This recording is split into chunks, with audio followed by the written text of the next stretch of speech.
alegria e satisfação que cumprimentamos os nossos amigos e irmãos do portal Escola Dominical com a gloriosa paz de nosso Senhor e Salvador Jesus Cristo.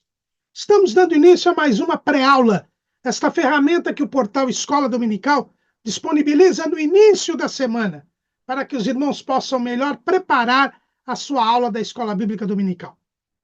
Leiam a revista das lições bíblicas, assistam a esta pré-aula, leiam o nosso texto de apoio que nós publicamos no site do portal Escola Dominical, portalebd.org.br. Os irmãos ali irão encontrar a sequência do nosso raciocínio, porque alguns irmãos reclamam que nós não repetimos o texto da revista. E não repetimos mesmo porque a nossa proposta é trazer subsídios complementares aos amados irmãos. Aí, com o texto de apoio e os slides que o acompanham, os irmãos verão a evolução do nosso pensamento, como é feito aqui na exposição. Além do nosso texto, o portal Escola Dominical disponibiliza 5 ou 6 textos de apoio da classe dos adultos. Também o portal Escola Dominical publica textos de apoio, videoaulas e dinâmicas de todas as faixas etárias do currículo da Casa Publicadora das Assembleias de Deus e de outros currículos de Escola Bíblica Dominical. Durante a semana também disponibilizamos breves comentários em áudio das leituras diárias sugeridas na revista das lições bíblicas. O irmão terá a oportunidade de ter um momento devocional e também de obter maiores informações para a sua aula da Escola Bíblica Dominical. No sábado, às 19 horas, horário de Brasília, o irmão é nosso convidado para assistir à transmissão ao vivo do estudo preparatório dos professores e amigos da Escola Bíblica Dominical da Igreja Evangélica Assembleia de Deus, Ministério do Belém, na sede aqui em São Paulo, na rua Doutor Fon, 140, no bairro do Belenzinho. Essa reunião está aberta a todos os que amam a palavra de Deus e se realiza no 4º andar do nosso templo, no auditório Pastor José Wellington Bezerra da Costa. Mas tudo isto é apenas a preparação da Escola Bíblica Dominical. Ela somente se realiza quando o povo do Senhor vai à casa do Senhor no dia do Senhor para estudar a palavra do Senhor. Queremos também, aproveitando que esta lição que nós estudaremos hoje será ministrada nas nossas igrejas no dia 22 de dezembro, queremos desejar a todos um Feliz Natal. Que nesta data em que lembramos que Jesus se fez carne e habitou entre nós para nos salvar, que todos nós lembremos do significado do Natal, que os anjos anunciaram naquele dia. Paz na terra e boa vontade para com os homens. Que nós possamos, ao desejar Feliz Natal para as pessoas que ainda não são salvas, você possa dizer: Feliz Natal. Lembre-se que Jesus trouxe paz e boa vontade para nos salvar. Neste 4º trimestre de 2022, talvez 2024, estou 2 anos atrasado, neste 4º trimestre de 2024, nós estamos estudando o tema As Promessas de Deus. Confia e viva as bênçãos do Senhor, porque fiel é o que prometeu. O nosso comentarista é o pastor Elinaldo Renovato de Lima, que é o pastor jubilado de Parnamirim, no estado do Rio Grande do Norte, e membro da Comissão de Apologética da Convenção Geral das Assembleias de Deus no Brasil. Nós estamos estudando hoje, ainda no 2º bloco, onde nós estamos estudando algumas promessas de Deus. A lição de hoje tem como título A Promessa da Vida Abundante. A promessa da vida abundante. Quando falamos em vida abundante, de pronto, nós já eliminamos o que tem sido ensinado erroneamente pela teologia da prosperidade. Nós vimos na lição passada que Deus promete e cumpre a sua promessa, providenciando o necessário a cada ser humano poder sobreviver sobre a face da terra. Mas isto nada tem a ver com a vida. O próprio Jesus ensinou uma parábola precisamente para que saibamos que uma coisa é a vida, outra coisa é a posse de bens materiais.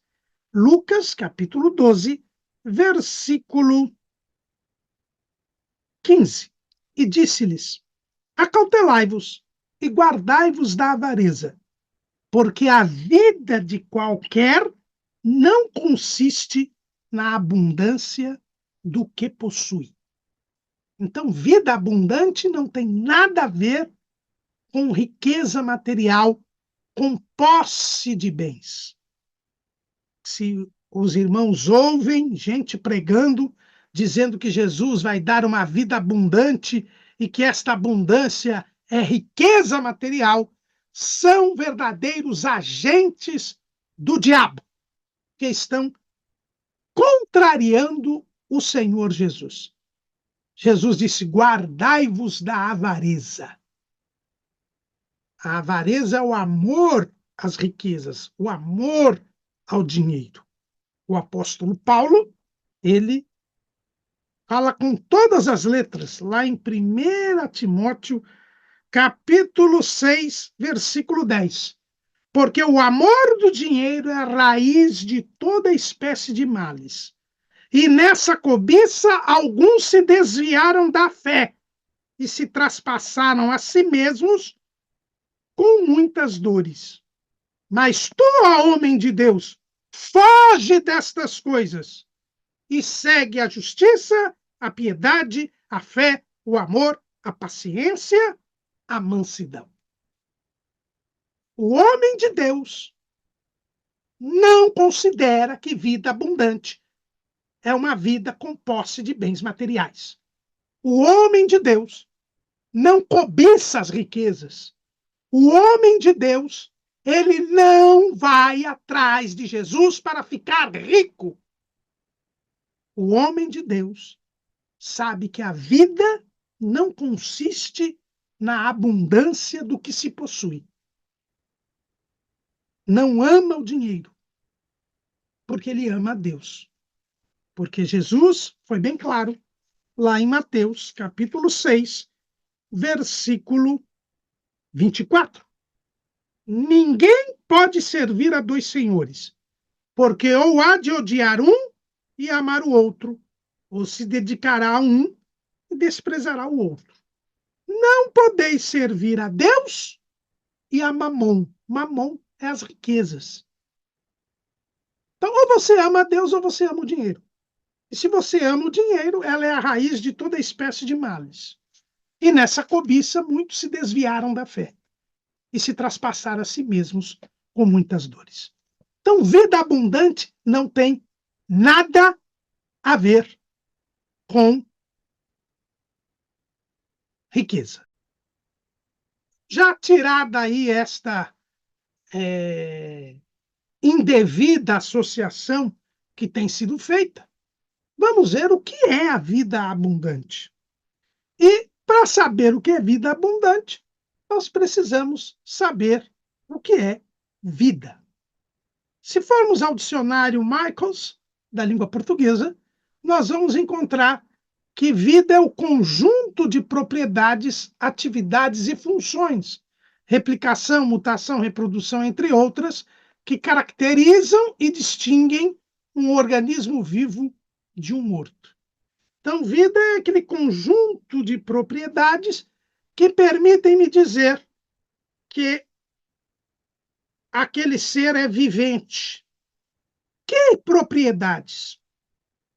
A modificação, a reprodução, a replicação, o crescimento, o desenvolvimento.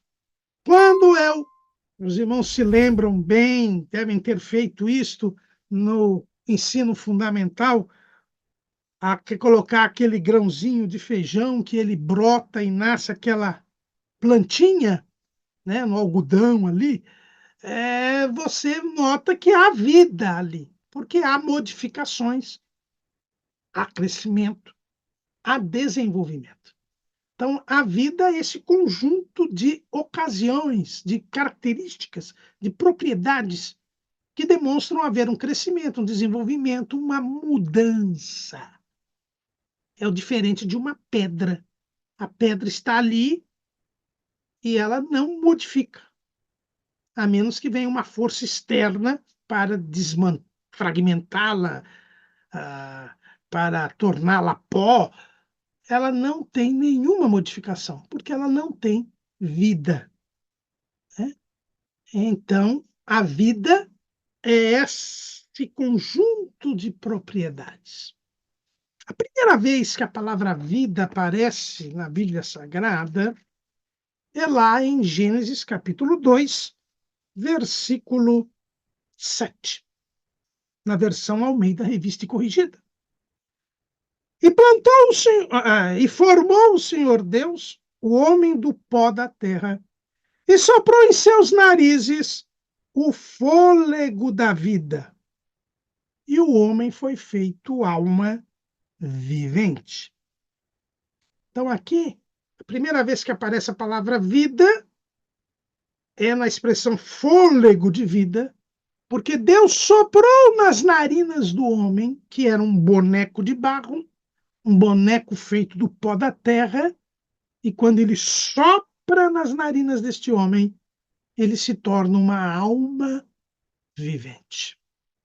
Então, aqui, nós já vemos muitas lições a respeito do que é vida. Em primeiro lugar, o fato de a palavra de Deus referir-se à vida em relação ao homem, sendo que já havia vida antes, né? O homem foi criado no sexto dia, os seres viventes já começaram a ser criadas no segundo dia.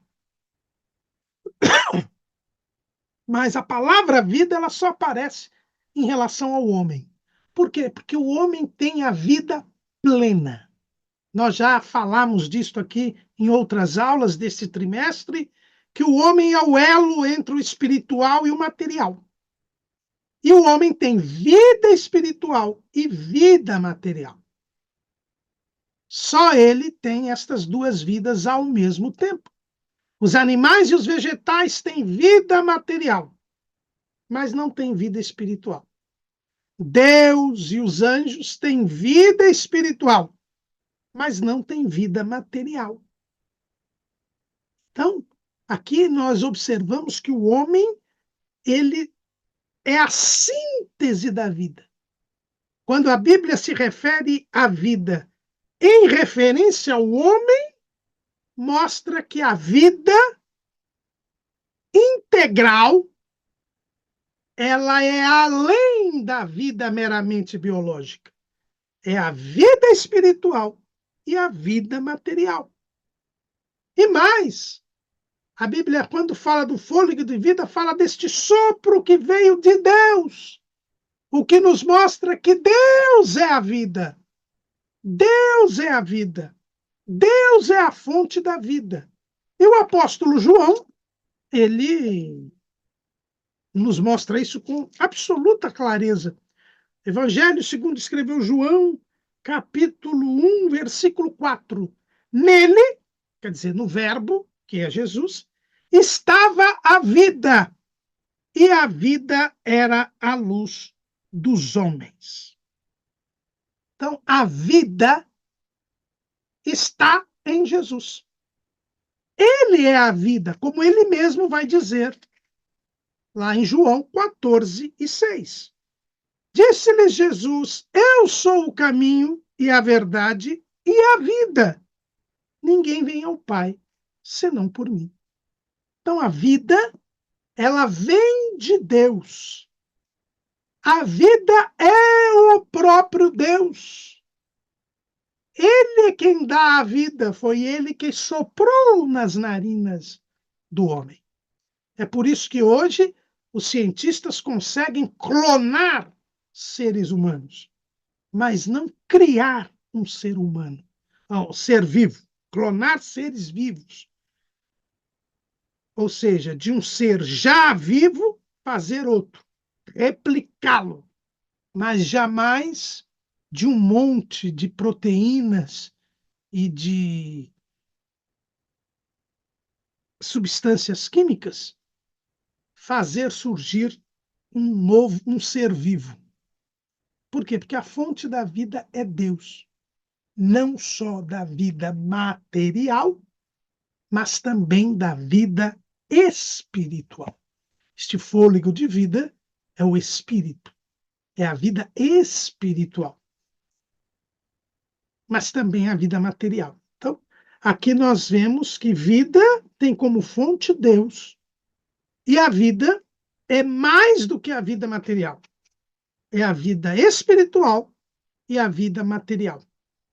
E no grego, nós temos duas palavras para esta dupla realidade. Em o Novo Testamento, que foi escrito em grego, nós temos duas palavras para a vida. Bios, que é esta vida biológica, esta vida material, a vida presente, e zoé. Zoé é a vida espiritual, a vida eterna, a vida do além, que vai além do material.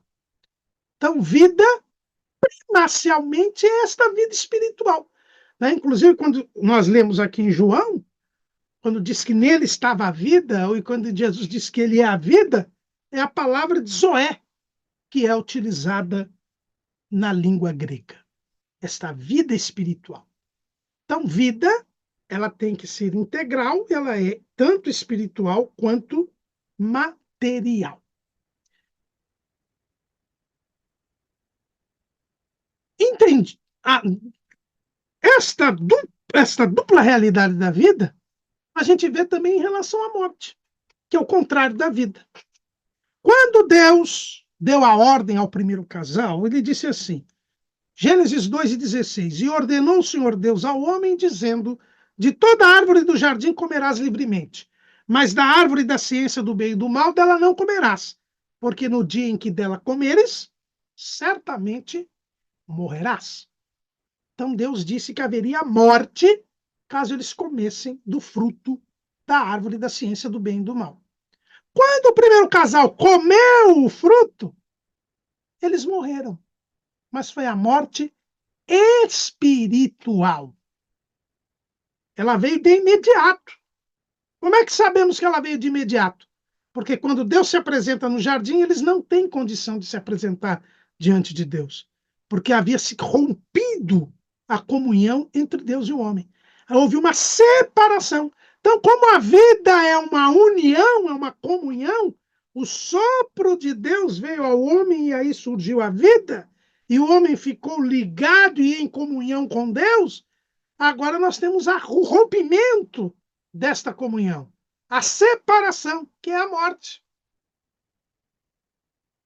Homem e mulher estavam vivos fisicamente, tanto que notaram que estavam nus, fizeram ali aventais de folhas de figueira, estavam vivos fisicamente. Expulsos do Éden, tiveram filhos, reproduziram-se. Isso é a vida biológica. Mas desde o momento em que pecaram, já não tinham comunhão com Deus. Aí é a morte espiritual.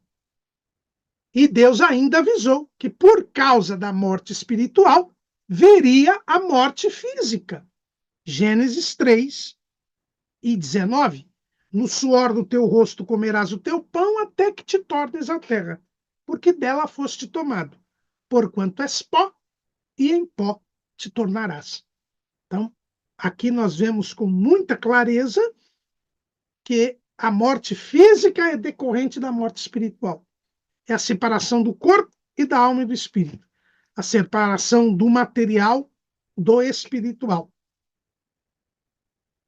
Consequência do pecado, que não aconteceu no mesmo momento.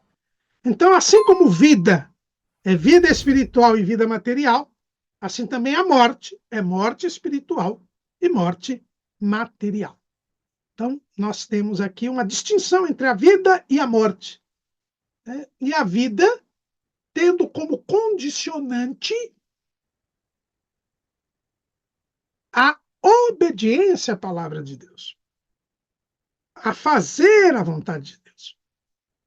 Então, a promessa da vida abundante, que é diferente da promessa da vida, que a promessa da vida é a promessa da salvação.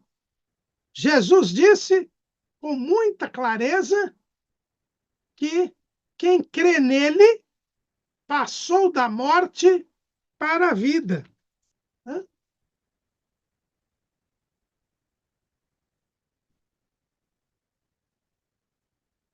É o que nós lemos lá em João 5 e 24. Evangelho segundo escreveu João 5 e 24. Na verdade, vos digo que quem ouve a minha palavra e que crê naquele que me enviou, tem a vida eterna e não entrará em condenação, mas passou da morte para a vida. A promessa da vida é a promessa da salvação, que nós já estudamos nesse trimestre. Mas hoje nós estamos falando de uma promessa diferente, que não se confunde com a promessa da vida. Quem crê na palavra de Jesus, quem crê no Evangelho, passa da morte para a vida. Os seus pecados são tirados, são perdoados, e ele entra em comunhão com Deus. Isto é a vida. Isto é ter vida, ter comunhão com Deus, estar ligado a Deus.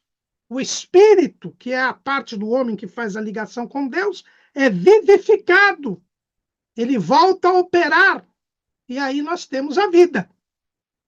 E vida é vida espiritual e vida biológica. Aquele que crê em Jesus passa da morte para a vida. Tem a vida eterna. A Zoé. Se Jesus não voltar, enquanto ele estiver vivo aqui fisicamente, ele vai morrer. Porque ele é pó e ao pó tornará. Mas esta morte física, ela será superada, porque haverá a ressurreição. É por isso que Jesus, para Marta, disse: Eu sou a ressurreição e a vida. Quem crê em mim, ainda que esteja morto, viverá. Então, esse morto aqui é um morto fisicamente. Né? Jesus fala da ressurreição, que ele foi o primogênito entre os mortos, porque ele foi o primeiro a ressuscitar para nunca mais morrer, num corpo glorioso, e assim os seus discípulos também, se morrerem fisicamente, ressuscitarão no dia do arrebatamento da igreja, e aí então teremos a vida eterna e a vida completa, íntegra, espiritual e material, e uma material que nunca mais terminará, porque num corpo glorioso. Mas isto é a promessa da vida. É diferente da promessa que nós estamos estudando hoje, que é a promessa da vida abundante. E esta promessa foi feita pelo Senhor Jesus lá quando ele falava com os judeus a respeito de ele ser o bom pastor. Evangelho segundo escreveu João, capítulo 10, versículo 10. O ladrão não vem senão a roubar, a matar e a destruir. Eu vim para que tenham vida e a tenham com abundância. Então, aqui nós temos duas coisas que Jesus promete. Primeiro, a vida, que é a salvação, a vida eterna. Mas também a vida com abundância, a vida abundante. E Jesus promete isto porque ele diz que ele é a porta das ovelhas. Ele é o bom pastor.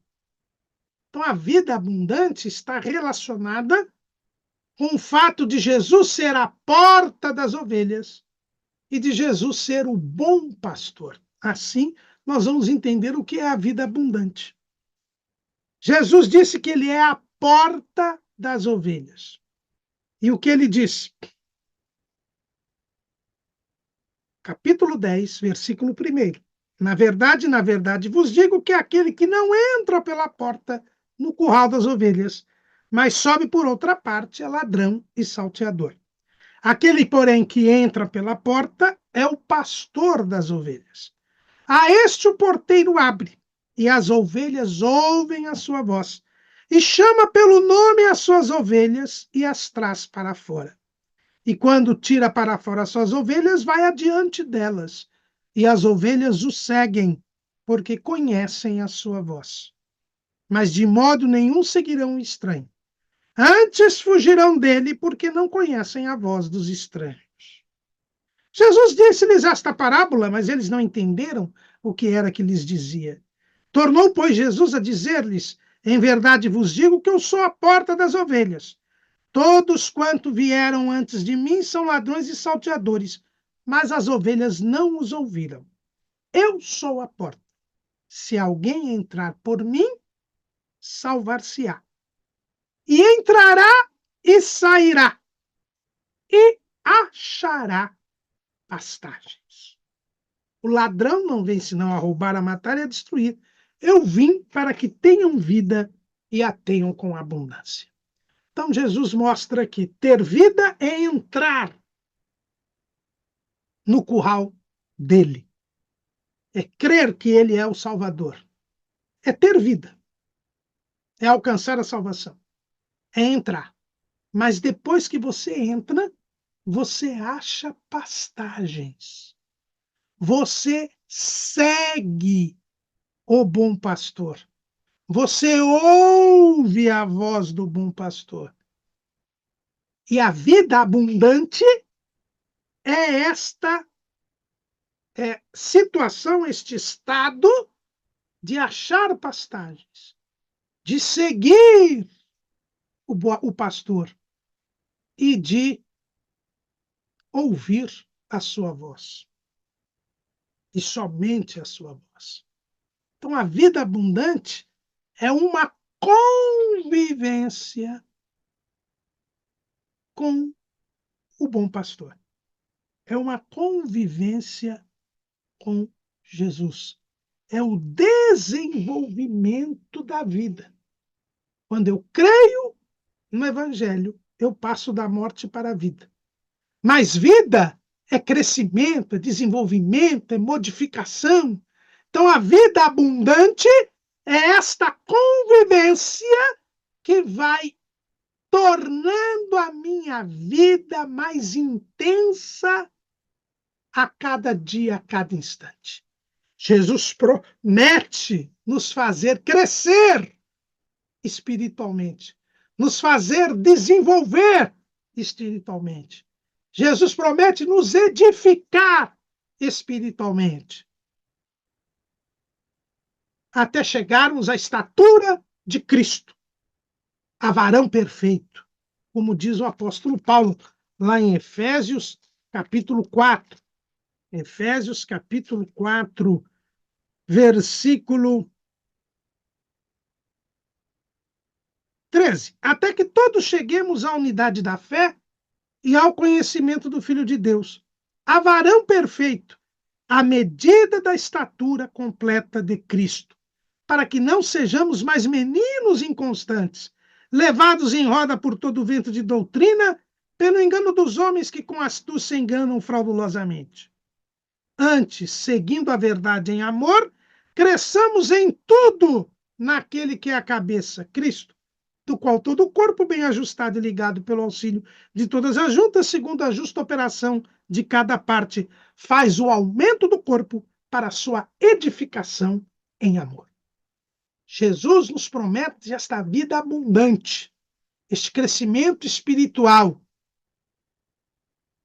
para que cheguemos à estatura de Cristo, a varão perfeito, para que não sejamos mais meninos inconstantes. é a promessa da constância espiritual, do crescimento contínuo espiritual. Jesus nos promete esta vida abundante. E precisamos nos apropriar desta promessa. Trata-se de uma promessa, como nós temos dito aqui, nacional. Ou seja, a promessa da vida abundante é apenas para a igreja. Lógico, para eu seguir a Cristo, para eu ouvir a voz de Cristo, para eu achar pastagens, eu preciso entrar pela porta das ovelhas, que é Jesus. Eu preciso entrar no curral de Jesus, no aprisco de Jesus. O próprio Senhor está falando com judeus e diz que no seu aprisco haverá gentios, não só judeus. Evangelho segundo escreveu João, capítulo 10, versículo 16. Ainda tenho outras ovelhas que não são deste aprisco. Também me convém agregar estas, e elas ouvirão a minha voz, e haverá um rebanho e um pastor. Então, o rebanho é formado de judeus e de gentios, como explica bem o apóstolo Paulo lá em Efésios, capítulo 2, versículo 13. Mas agora em Cristo Jesus, vós que antes estáveis longe, já pelo sangue de Cristo chegastes perto. Porque ele é a nossa paz, o qual de ambos os povos fez um, e derribando a parede de separação que estava no meio, na sua carne desfez a inimizade, isto é, a lei dos mandamentos que consistia em ordenança, para criar em si mesmo dos dois um novo homem, fazendo a paz, e pela cruz reconciliar ambos com Deus em um corpo, matando com ela as inimizades. Então é este novo povo, que é a igreja, é esse rebanho com um só rebanho e um só pastor. Então, a promessa da vida abundante é só para a igreja.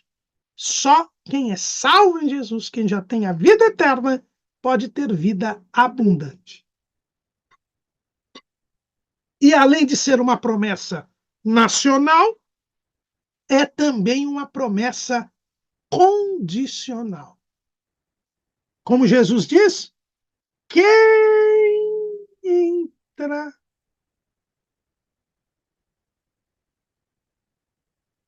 aquele, porém, que entra pela porta é o pastor das ovelhas. A este o porteiro abre, e as ovelhas ouvem a sua voz, e chama pelo nome as suas ovelhas, e as traz para fora.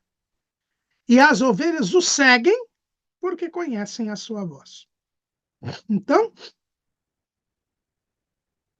se alguém entrar por mim, salvar-se-á, e entrará e sairá, e achará pastagens. Então, uma bênção condicional. Eu terei vida abundante se eu ouvir a voz do Senhor, se eu seguir ao Senhor, se eu permanecer no aprisco. Acontecendo isto, eu cresço espiritualmente. Eu tenho a vida abundante. Mas se eu não faço isto, eu não terei vida abundante. Se eu sair do aprisco. Olha que Jesus, ele diz, e entrará e sairá e achará pastagens. O porteiro abre e o bom pastor chama e as ovelhas saem e depois retornam. Esta convivência com o pastor que me permite ter vida abundante. Agora, se eu não seguir o pastor, se eu não ouvir a sua voz, se eu seguir o estranho, se eu não voltar ao aprisco quando ele nos traz de volta, eu não terei vida abundante.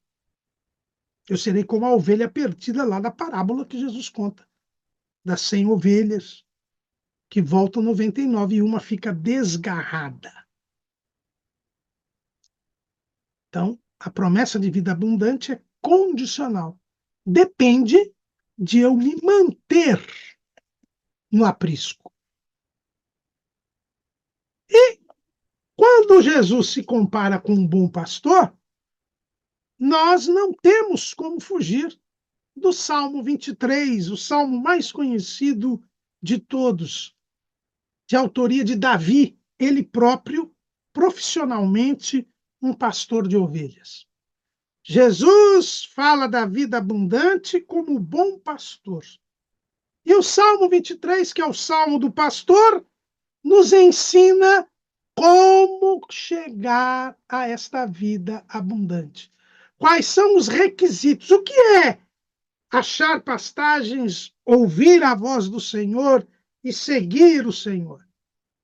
O Salmo 23 nos ensina. A promessa da vida abundante é ligada a Jesus como o bom pastor, como a porta das ovelhas. E por isso nós devemos ir até o Salmo 23. E no Salmo de Davi, porque o Salmo 23 começa assim, Salmo de Davi. Eu preciso ler os títulos do Salmo. Nem são todos os salmos que têm título, mas esse tem, Salmo de Davi. O Senhor é o meu pastor, nada me faltará. O salmista já começa identificando o Senhor como seu pastor. Jesus disse: Eu sou o bom pastor. Então, o Senhor é o meu pastor, nada me faltará. Esse nada me faltará é, por vezes, interpretado erroneamente, né? As pessoas entendem que, pelo Senhor ser o nosso pastor, nós não teremos falta de nada. Aqui, muitos, inclusive, confundem a vida abundante com a posse de riquezas, ou até mesmo com a suficiência de recursos para a sua sobrevivência. Mas nós já vimos que a vida abundante nada tem a ver com isso. Aqui, quando o salmista diz nada me faltará, ele está dizendo o seguinte: o Senhor é suficiente. Quem tem Jesus tem tudo. Quem não tem Jesus não tem nada. Como se fala num corinho aí, que é uma realidade. E é isso que o salmista está dizendo. O Senhor é suficiente. Tendo a Cristo, estando no aprisco, eu não sinto falta de nada. Jesus satisfaz. A vida abundante é esta vida de satisfação completa em Cristo. Há um hino da harpa cristã que diz: Estou satisfeito com Cristo, confesso por meu Salvador. Embora de nada ser digno, desfruto do seu grande amor. É o que basta. Se eu tenho Jesus, eu tenho a salvação, eu tenho a vida eterna. Então, a vida abundante é este sentimento, esta realidade de satisfação em Cristo. Quem tem a vida abundante não é insatisfeito, não murmura, não se indigna com Deus. Por quê? Porque ele está satisfeito em Cristo. É a primeira coisa que nos traz a vida abundante. A vida abundante é aquela em que eu tenho satisfação em Cristo, em que Cristo satisfaz. Basta ter a presença de Deus, basta ter a companhia do Senhor, que eu estou resolvido. Por maiores dificuldades e adversidades que eu esteja a viver. Então, a vida abundante é esta vida de satisfação em Cristo. Em segundo lugar, o salmista diz: deitar-me fazem verdes pastos. Aqui nós temos outra característica da vida abundante. É uma vida de obediência ao Senhor. Deitar-me faz. Ele faz que eu me deite em verdes pastos.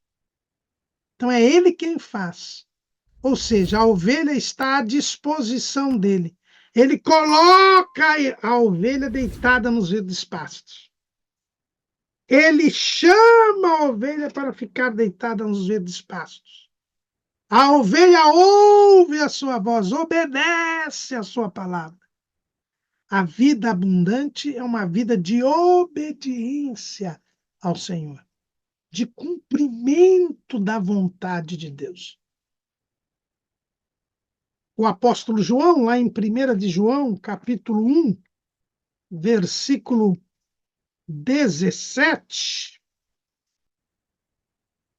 1 de João 1:17. E o mundo passa e a sua concupiscência, mas aquele que faz a vontade de Deus permanece para sempre. A vida eterna impõe eu cumprir a vontade de Deus, fazer a vontade de Deus.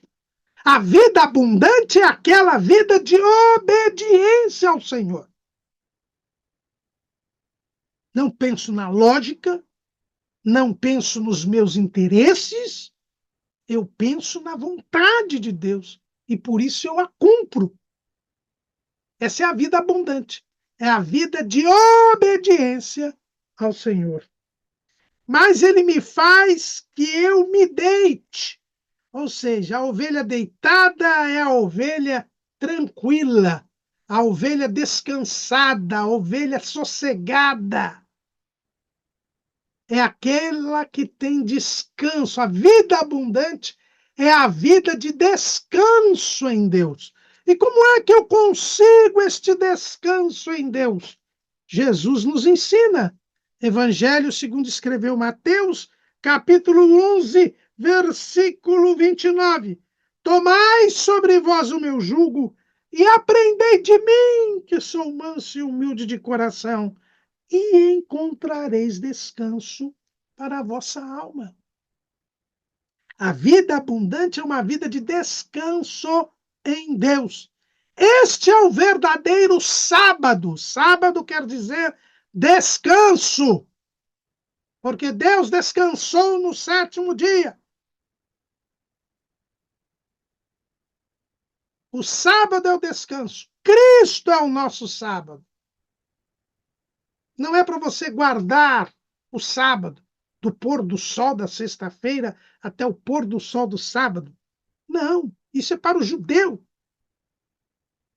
Porque o judeu, por ter sido incrédulo e ter recebido a lei, ele precisa de 24 horas para se lembrar de Deus, para ter descanso em Deus. Mas o salvo em Cristo Jesus, ele tem uma vida abundante. Todos os dias ele está em descanso, porque o seu dia não é o sábado, o seu dia é o hoje. Hebreus, capítulo 4. Versículo 4, porque em certo lugar disse assim do dia sétimo, e repousou Deus de todas as suas obras no sétimo dia. E outra vez neste lugar, não entrarão no meu repouso. Visto, pois, que resta que alguns entrem nele, e que aqueles a quem primeiro foram pregadas as boas novas não entraram por causa da desobediência, determina outra vez um certo dia, hoje, dizendo por Davi, muito tempo depois, como está escrito: hoje, se ouvirdes a sua voz, não endureçais o vosso coração, porque se Josué lhes houvesse dado repouso, não falaria depois disso de outro dia. Portanto, resta ainda um repouso para o povo de Deus, que é Cristo. Cristo é o nosso repouso, é o nosso sábado. A vida abundante é uma vida de descanso em Cristo. Agora, só tem descanso em Cristo quem aprende dele. Aprendei de mim, que sou manso e humilde de coração, e encontrareis descanso para as vossas almas. É por isso que o crescimento espiritual, a vida abundante, exige o conhecimento, a meditação e o cumprimento da palavra de Deus. Nós, em nosso esboço, trouxemos alguns textos do pastor Antônio Gilberto, do seu livro Vida Cristã Abundante, um livretinho que foi publicado em e-book em 2020 pela CPAD, em que o pastor Antônio Gilberto mostra como há necessidade de eu estudar, meditar e cumprir a palavra de Deus. Só assim, aprendendo de Jesus, porque Jesus disse, são as escrituras que de mim testificam, João 5:39, nós temos então condição de ter vida abundante. Não há vida abundante sem o estudo, a meditação e o cumprimento da palavra de Deus. Escola Bíblica Dominical contribui para que eu e você tenhamos vida abundante. Deitar-me faz em verdes pastos. Esses verdes pastos é justamente a palavra de Deus. Porque Jesus disse, nem só de pão viverá o homem, mas de toda palavra que procede da boca de Deus. Mateus 4:4, também repetido em Lucas 4:4. Deitar-me faz em verdes pastos. Os verdes pastos são para alimentar a ovelha. Aprendendo com Cristo terei descanso. E a vida abundante é a vida de descanso. E nós já falamos aqui da promessa da paz. Em outra lição. Mas o salmista continua. Guia-me mansamente a águas tranquilas. O Senhor nos guia e nos leva até as águas. E ele nos guia mansamente, quer dizer, não há uma resistência da nossa parte. Nós nos deixamos levar na direção e na orientação do Senhor. Estamos atentos à sua voz e a cumprir a sua vontade. A vida abundante não é uma vida de briga com Deus. Hoje há pessoas que andam pregando isso. Fique revoltado contra Deus. Demonstre seu desagrado com Deus. Irmãos, o que é isso? Nós somos servos, Ele é o Senhor. Ele nos conduz como quer. E nós devemos nos deixar levar. Tem uma música aí, na música popular brasileira, que o título é assim, Deixa a vida te levar. Vida é Cristo. Deixa Cristo te levar. Deixa Cristo te levar. Não fique resistindo, não fique brigando. Não seja como Pedro. Pedro, até o final do ministério de Jesus, era alguém que sempre resistia ao que Jesus falava. E é bem por isso que Jesus diz, quando te converteres, confirma os teus irmãos. Por quê? Porque ele não era convertido. Porque ele resistia às palavras de Jesus. Né? Um episódio assim que isso demonstra com muita clareza foi quando Jesus foi lavar os pés dos discípulos. Pedro se recusou. Jesus disse que se você não deixar que eu lave seus pés, você não terá parte comigo. Aí ele diz, então me dá um banho. Quer dizer, ele nunca estava no centro da vontade de Deus. Nunca estava no centro da vontade de Deus. Não seja assim. A vida abundante, e Pedro nem vida tinha, porque nem convertido era ainda, a vida abundante nos faz deixar que Jesus nos leve. E ele nos leva até onde? Até as águas. E aqui nós nos lembramos o quê?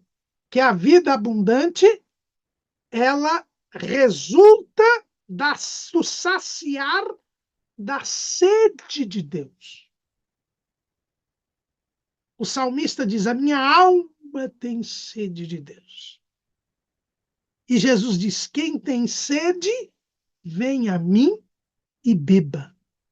A vida abundante é a satisfação da sede de Deus. Nós temos sede de Deus, irmãos. Quem tem sede, corre atrás de água, desesperadamente. No deserto, as pessoas têm miragens.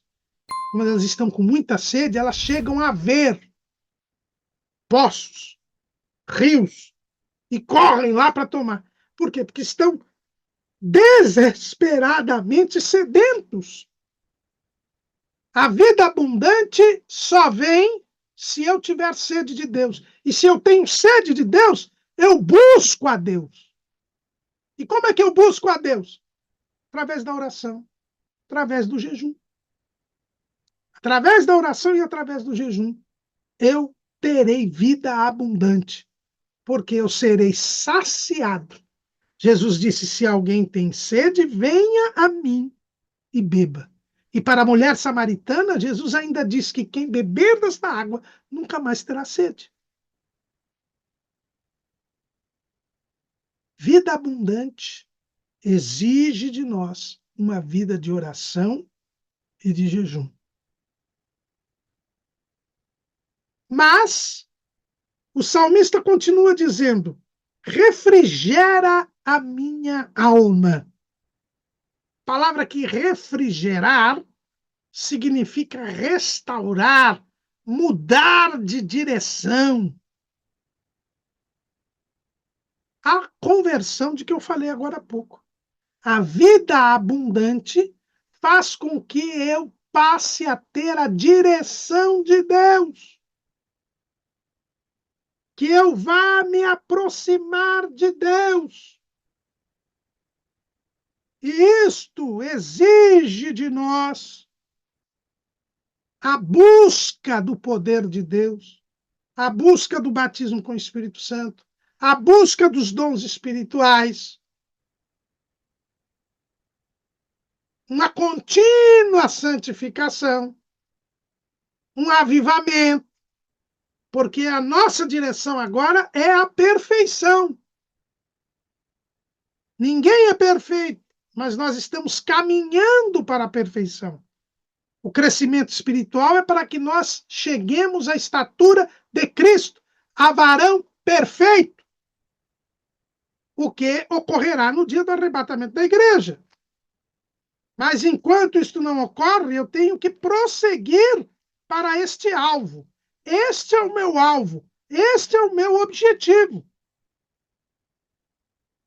Foi o que disse o apóstolo Paulo lá, escrevendo aos Filipenses, capítulo 3, versículo 12. Não que já tenha alcançado ou que seja perfeito, mas prossigo para alcançar aquilo para o que também fui preso por Cristo Jesus. Irmãos, quanto a mim, não julgo que eu haja alcançado, mas uma coisa faço, e é que, esquecendo-me das coisas que atrás ficam e avançando para as que estão diante de mim, prossigo para o alvo, pelo prêmio da soberana vocação de Deus em Cristo Jesus. Eu tenho que prosseguir para a perfeição. Vida abundante é isso. É caminhar para a perfeição. Como diz o salmista, refrigera a minha alma. Mude a minha direção. Faça-me me aproximar a cada dia mais de Deus. Quem é santo, seja santificado ainda. Quem é justo, faça justiça ainda. Apocalipse 22:11. Mas o salmista prossegue. Guia-me pelas veredas da justiça, por amor do seu nome. O Senhor nos faz trafegar pelas veredas da justiça. Que são estas veredas da justiça? Nós estudamos neste ano, no segundo trimestre, nós estudamos a respeito dessas veredas da justiça. O caminho da salvação, da santidade, da perseverança. Mateus capítulo 7, versículo 13. Entrai pela porta estreita, porque larga é a porta, e espaçoso o caminho que conduz à perdição, e muitos são os que entram por ela. E porque estreita é a porta, e apertado o caminho que leva à vida, e poucos há que a encontrem. A vida abundante é este trafegar pelo caminho apertado. É seguir a Jesus, o autor e consumador da nossa fé, o qual, pelo gozo que lhe estava proposto, suportou a cruz, desprezando a afronta.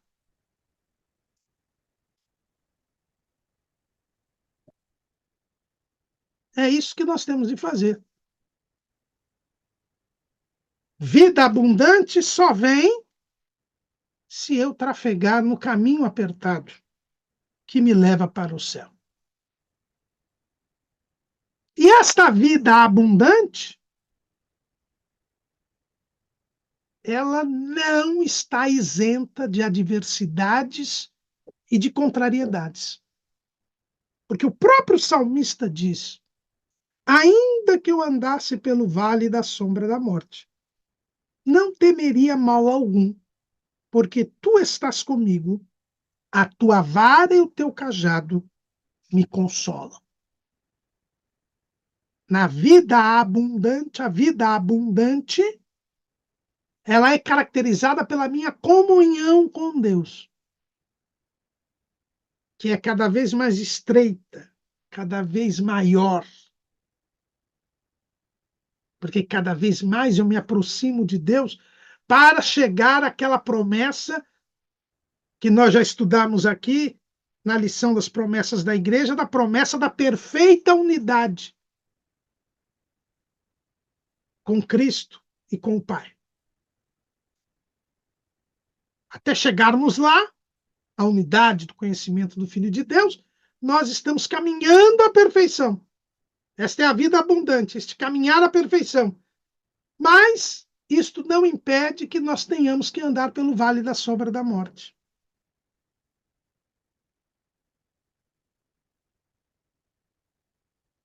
Isso nos faz lembrar do Peregrino de John Bunyan, né?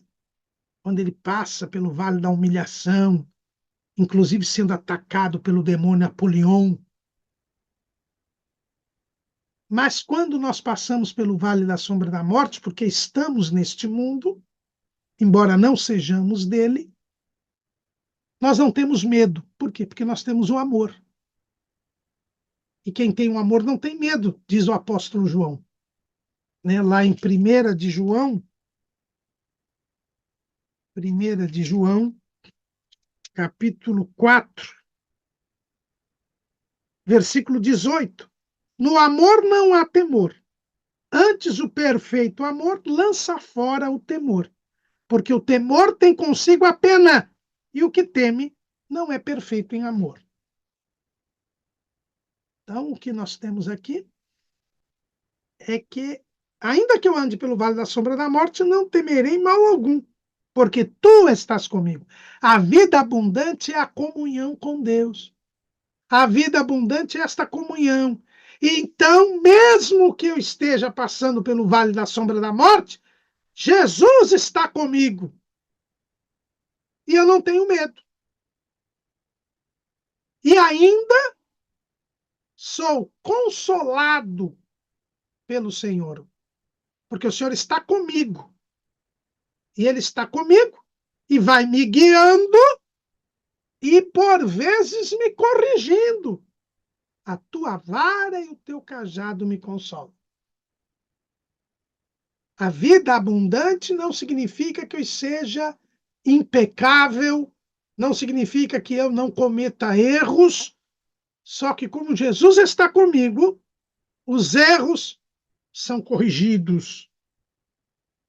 E ele nunca nos falta na direção. E é por isso que, havendo inimigos, porque eles existem, nós estamos lutando aqui contra os inimigos, o diabo, a carne, o mundo, o pecado e a morte. Isso não me tira a comunhão. Porque o salmista diz: preparas uma mesa perante mim na presença dos meus inimigos. Quer dizer, apesar dos inimigos, eu como e bebo com o Senhor. Veja que a mesa não é com os inimigos. Ele prepara uma mesa na presença dos inimigos. Ou seja, apesar dos inimigos estarem lutando contra mim, eu como e bebo com o Senhor. Eu estou em comunhão com o Senhor, protegido pelo Senhor. Senhor, que unge a minha cabeça com óleo. E aqui lembrando, né, que o pastor colocava o óleo na cabeça das ovelhas para que não houvesse ali o carrapato, aqueles parasitas que poderiam prejudicar a ovelha, trazer doenças à ovelha, trazer incômodo à ovelha.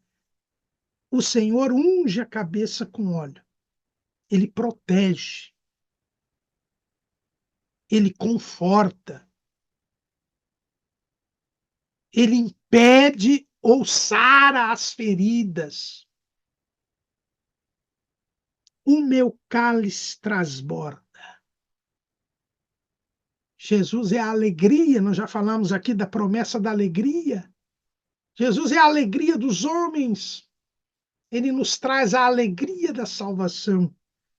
E você tem satisfação. Essa é a vida abundante. Esta vida de satisfação, esta vida de gozo.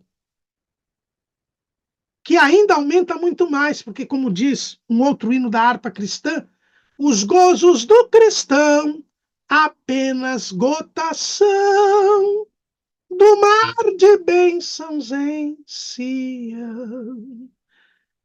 Você aqui já tem satisfação e alegria, inefável, indizível, indescritível, mas você fica mais alegre ao saber que no céu será ainda melhor e que você está indo para lá, porque você está em comunhão, apesar dos inimigos estar presentes, apesar dos inimigos estarem guerreando contra nós.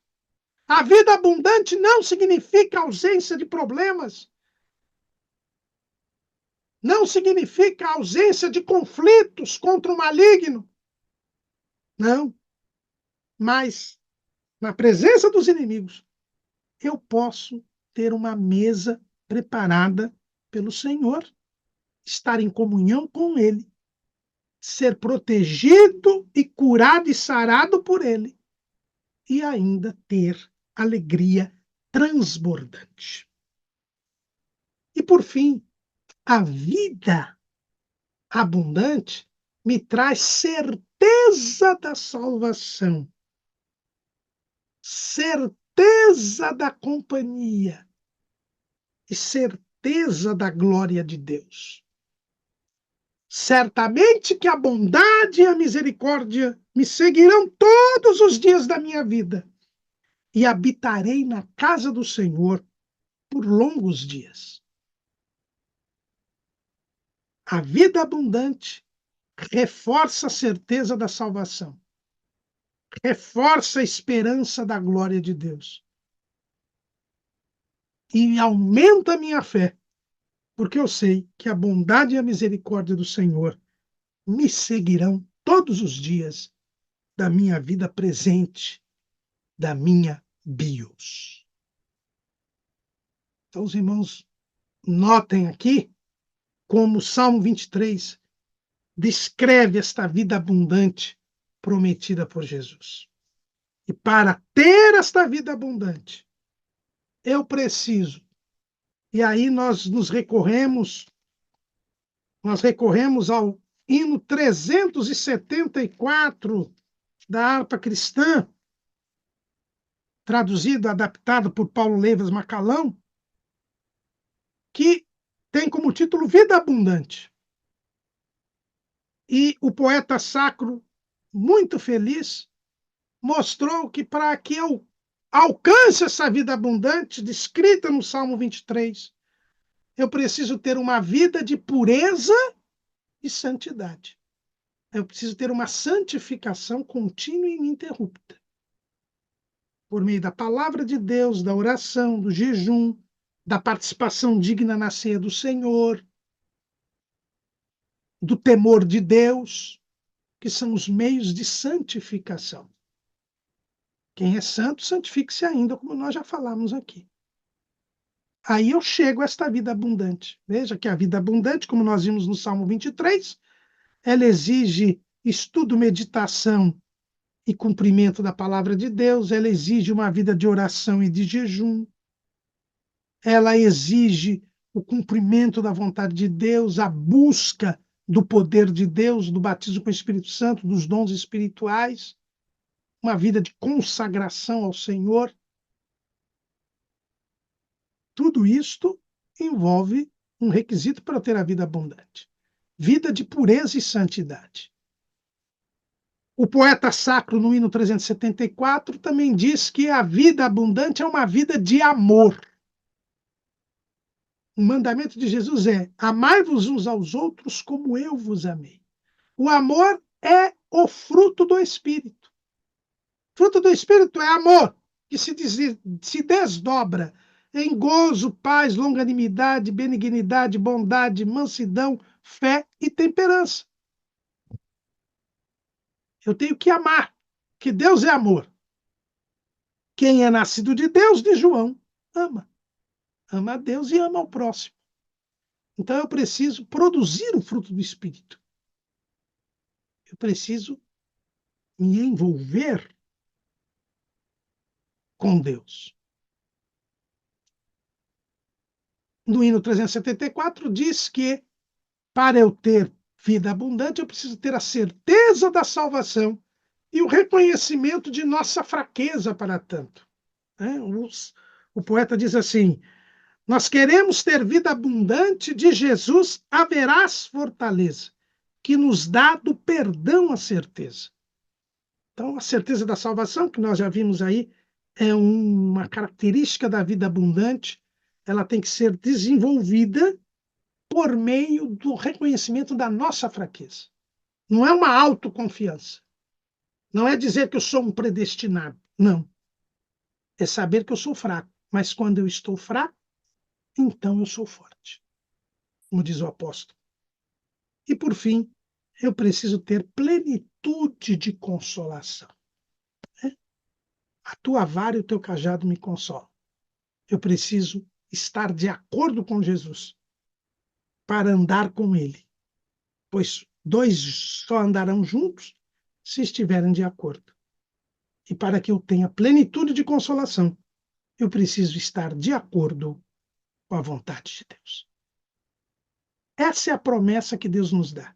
Neste mundo com tanto pecado, às vésperas da volta de Jesus, eu e você podemos ter vida abundante, desde que satisfaçamos as condições exigidas pelo Senhor. Amém.